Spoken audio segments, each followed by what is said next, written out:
কোটা বিরোধী আন্দোলন যেই যুবক ছেলেগুলো করেছে ওরা মুজাহিদ, ওদের বিরোধিতা যারা করেছে ওরা সন্ত্রাস। নিরাপদ সড়ক চাই আন্দোলন যে ছেলেগুলো করেছে এক একটা মুজাহিদের বাচ্চা, ওদের বিরোধিতা যারা করেছে এক একটা কুখ্যাত সন্ত্রাস। ওই যুবকদেরকে কিয়ামতের ময়দানে আরশের নিচে ছায়া দিবে কে? আল্লাহ। আমরা প্রত্যেকের জন্য হেদায়েতের দোয়া করি প্রথমে। আর যদি হেদায়েত নসিবে না থাকে, কারুন, সাদ্দাদ, নমরুদ আর ফেরাউনের যে দশা হয়েছে, বাংলার জমিনের ইসলাম বিরোধী এই বেহায়াদের ওই দশা আল্লাহ তুমি করে দাও।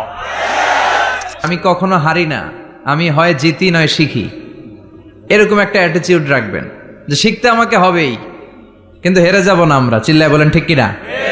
কষ্ট যখন পাবেন, অসুস্থ যখন হবেন, ওইখানেও আনন্দ করবেন, কারণ সামনে আরাম আসতেছে। সুবহানাল্লাহ পড়েন।